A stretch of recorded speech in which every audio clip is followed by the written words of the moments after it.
Hello everyone, তোমাদের BUP যে কোশ্চেনটা আছে আজকে এটা সলভ করব 2024 সালের। এখানে যে সাধারণ জ্ঞানগুলো আছে সেগুলো দেখাবো। আর যে কোনো অ্যাডমিশনের কোশ্চেন পেতে এখানে অবশ্যই চ্যানেলটি সাবস্ক্রাইব করো এবং ইউনিভার্সিটি অ্যাডমিশন সংক্রান্ত ভিডিও পেতে অবশ্যই চ্যানেলটি সাবস্ক্রাইব করতে পারো। সেটা হচ্ছে বিউপি অ্যাডমিশন কোশ্চেন 2024।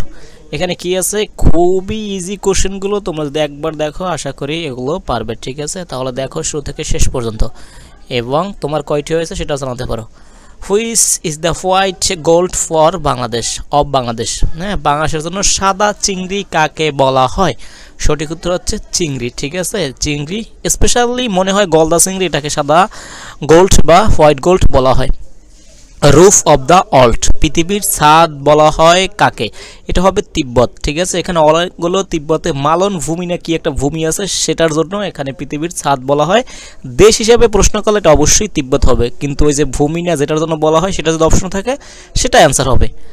নিচের কোনটি জিআই পণ্য নয়? এখানে কিন্তু বর্তমান সময়ে অনেক জিআই পণ্য, অপশনে কিন্তু কোনটি জিআই পণ্য নয় সেটা ছিল। তো এটা পারতে হলে তোমাকে কী করতে হবে জানো? জিআই পণ্য কোনগুলো সেগুলো একটু চিনতে হবে, যেগুলো একটু বারবার দেখতে হবে। আর এখন জিআই পণ্য এমন পর্যায়ে চলে গেছে মুখস্থ করারও এখানে উপায় নেই, কারণ অনেকগুলো আছে। তো এটা বারবার দেখে আয়ত্ত রাখতে হবে। এখন কিন্তু এই প্রশ্নটা আসার সম্ভাবনা বেশি, কোনটা জিআই পণ্য নয়। কারণ জিআই পণ্য কোনটা, এটার থেকে জিআই পণ্য নয় কোনটা, এটা কিন্তু বেশি এখানে কী হবে, এখানে ক্রুশাল হবে। কারণ তিনটে অপশন থেকে তোমাকে একটি বাছাই করতে হবে যেটা জিআই পণ্য নয়, ঠিক আছে? আচ্ছা, তারপর হচ্ছে সাহিত্যে 24 নোবেল পায় কে? সেটা হচ্ছে দক্ষিণ কোরিয়ার লেখিকা হান কাং। এ কিন্তু মহিলা, ঠিক আছে? হান কাং। আচ্ছা, এ হচ্ছে 24 সাহিত্যে নোবেল পুরস্কার পেয়েছে। তারপর হচ্ছে একনেক এর পূর্ণরূপ কি? এটা হচ্ছে executive committee of the national economic council, এটা হচ্ছে একনেকের পূর্ণরূপ। এগুলো কিন্তু যে কোনো অ্যাডমিশন, ঢাকা বিশ্ববিদ্যালয়, চট্টগ্রাম, রাজশাহী, জাহাঙ্গীরনগর, তারপর এখানে গুচ্ছ, যে কোনো অ্যাডমিশন এগুলো কিন্তু রিপিট হতে পারে। তারপর হচ্ছে ওআইসি কত সালে প্রতিষ্ঠিত হয়? এটা হচ্ছে 1969 সালে ওআইসি প্রতিষ্ঠিত হয়। তারপর হচ্ছে আইএলও এর সদর দপ্তর কোথায়? এটা হচ্ছে জেনেভা, সুইজারল্যান্ড, ঠিক আছে? আচ্ছা, দেন হচ্ছে মনপুরা 70, এটা কি? সঠিক উত্তর হলো মনপুরা 70 হচ্ছে শিল্পাচার্য জয়নুল আবেদিনের একটি চিত্রকর্ম, ঠিক আছে? আমাদের যে শিল্পাচার্য আছে জয়নুল আবেদিন, তার একটি চিত্রকর্ম হচ্ছে মনপুরা 70।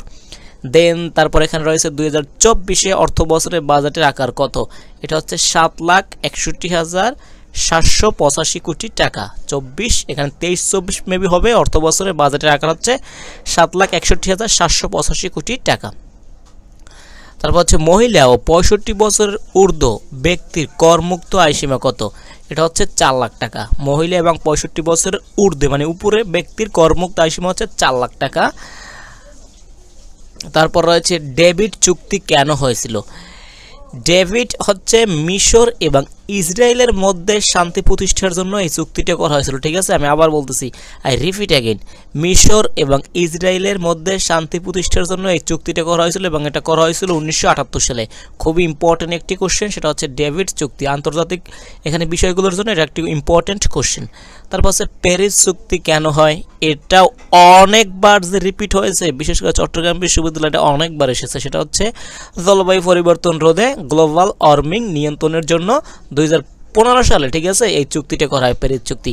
তো এই চুক্তি যারা দেখে, ঠিক আছে, এটা বলে এটা কেন ভুল করে, সেটা হচ্ছে ওরা যে বিভিন্ন যুদ্ধ তারপর ওই যে মীমাংসার জন্য এই মানে অপশনটা চুজ করে ফেলে, কিন্তু এটা হচ্ছে সম্পূর্ণ অন্য একটি চুক্তি। সেটা হচ্ছে জলবায়ু পরিবর্তন রোধে এই চুক্তিটি করা হয়েছিল। আরও কিছু প্রশ্ন আছে, সেগুলো একটু দেখো। সেটা হচ্ছে এই যে সর্বশেষ 4টা প্রশ্ন। G7 সদস্য কোনটি? এটা হচ্ছে যুক্তরাষ্ট্র, কানাডা, যুক্তরাজ্য, জার্মানি, ফ্রান্স, ইতালি এবং জাপান। এগুলো হচ্ছে G7। পৃথিবীর অনন্য শক্তিশালী বা সবথেকে শক্তিশালী দেশগুলো নিয়েই এই G7টা গঠিত আর কি, ঠিক আছে? পৃথিবীর ছাদ বলা হয় কোনটিকে? এটা বাংলায় আবার এসেছে, সেটা হচ্ছে তিব্বত, ঠিক আছে? আগেরটা ছিল রুফ, এবার আসছে ছাদ, একই প্রশ্ন। আচ্ছা, তারপর হচ্ছে OPEC এর সদর দপ্তর কোথায়? এটা হচ্ছে ভিয়েনা, অস্ট্রিয়া, ভিয়েনা, অস্ট্রিয়া। আচ্ছা, সদর দপ্তরের এখানে থানা বলা হয় বা সদর দপ্তর সবথেকে বেশি, এটা কিন্তু জেনেভা, ঠিক আছে? আচ্ছা, তারপর হচ্ছে LDC এর বর্তমানে সদস্য সংখ্যা কত? এটা হচ্ছে 46টি দেশে এর সদস্য সংখ্যা আছে, ঠিক আছে? LDC। আশা করি বুঝতে পেরেছো। তারপর কোনো কোশ্চেন থাকলে সেগুলো জানাতে পারো। Thank you all.